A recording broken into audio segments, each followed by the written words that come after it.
Hello everyone, it's your buddy Sven here, once again coming at you with another Warframe video. Now today we'll be discussing Trinity Prime, the lovely, lovely patron saint of Warframe. This woman brings both life and death, and I can't wait to get into this build here. I was going to say get into her, but that's pretty lewd right there. So without further ado, this is a 3-forma build, perfectly suited for Tower Forest, for Derelict, everything your pretty little head can imagine. Now we're going to go ahead and cover the mods. I'll cover where these formas come into play, and from the get-go, we have our first two mods that we're going to cover are the two of the three polarities that we swap. So we swap the D polarity that Trinity, I'm covering Trinity Prime because it's just overall it gives us the least amount of forma that we have to do. You could do standard Trinity, but you have to account for the polarity differences there with extra forma. Now, corrosive projection, the reason I have it here, we swapped that D to a line because this mod right here is way too good. You cut out 30% of their armor on Tower 4, especially as you get later in, that armor becomes very massive, and if you can cut out 30% of it, this mod scales so well into the late game. It is absolutely fantastic. Highly recommend it. Next up, we will have Transient Fortitude. Again, we swapped a blank spot into a V. Transient Fortitude giving us 55% extra power strength for a lack of 27.5% duration. That's a really good trade-off because we're just trying to boost out a lot of energy here.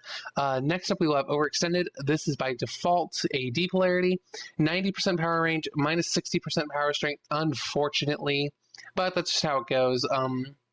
We will make up for that strength loss, and our range is going to be huge here. Blind Rage comes in next. 99% power strength. Between these two mods, Overextended's loss means absolutely nothing. We do lose a lot of efficiency right there, but we will make it back later, and I'll show you guys how. Now, none of this would be possible without Vampire Leech. Vampire Leech is a Trinity-only mod that you get through the syndicates. It's a vampire augment. Excess energy replenishes shields by 150% and can overshield.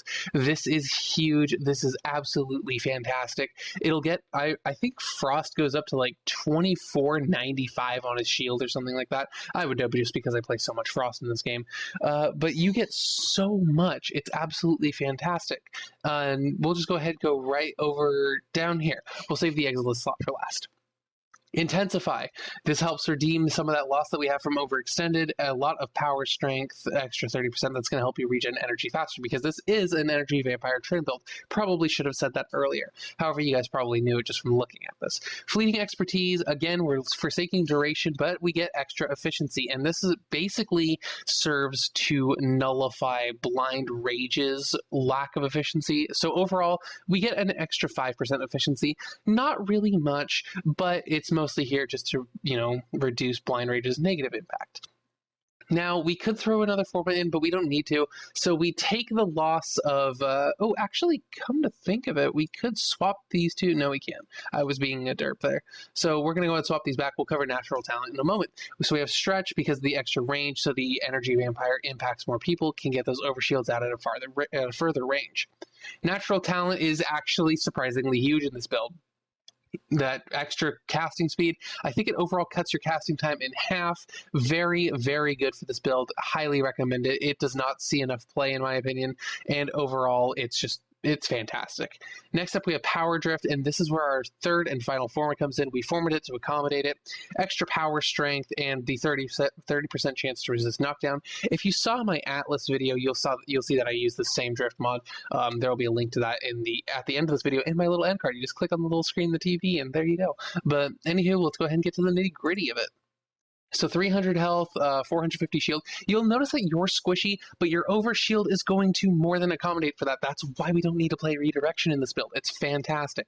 225 power. We also don't play flow. You're going to have more than enough energy if you're playing this correctly. 15 armor. Yes, you are squishy. However, this is why you have friends with you. This is not a solo build. This is very much a party build. 1.1% sprint speed, so Trinity Prime standard, minus 30% armor, enemy armor. Your casting speed goes up, 139% extra strength, so 239% extra, 239% strength overall. Very low power duration. That's perfectly okay because this is why we have Natural Talent and the efficiency. We could spam this and it'll be very, very effective. This is why we get it quick and hard. You can recast it on different enemies and whatnot. Power range, 135% extra, so 235% power range in total. Extra 5% power efficiency for a 105% efficiency, and then we have a 30% chance to resist our knockdown there. So you can look at the energy vampire specs here. 4 pulses, so it regenerates 240 energy if you let all 4 pulses go. Really, really strong. This is just a good move. 58.8 meters. That is massive. Or sorry, the power range itself, yeah, the way that you can cast it, 235, costs you 47.5. This is a really strong build. It's just fantastic, I have to say. I cannot gush about this build enough. I really do enjoy it from what I've seen and how Trinity players have reacted to this build.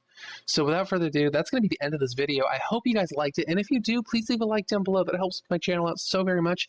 We just hit our first day of clocking 2,000 views in one day on this channel. Thank you all so much. For those of you who have been sharing the videos, liking the videos, it helps me out a whole lot.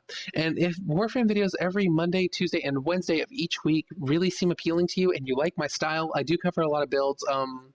I've been covering a lot of Warframe stuff lately. Not Warframe just in general, of course I do that, but a lot of individual Warframes. I'm going to move into a lot of weapons. I'm going to try to cover the Desestra, I believe is the name of it, the new rapier sword deal that just came in. I want to cover that relatively soon. I'll hope to cover that next week. Anywho, this is if that seems interesting to you, please hit the big red button down below, subscribe to my channel, and you'll see my videos the moment they come out.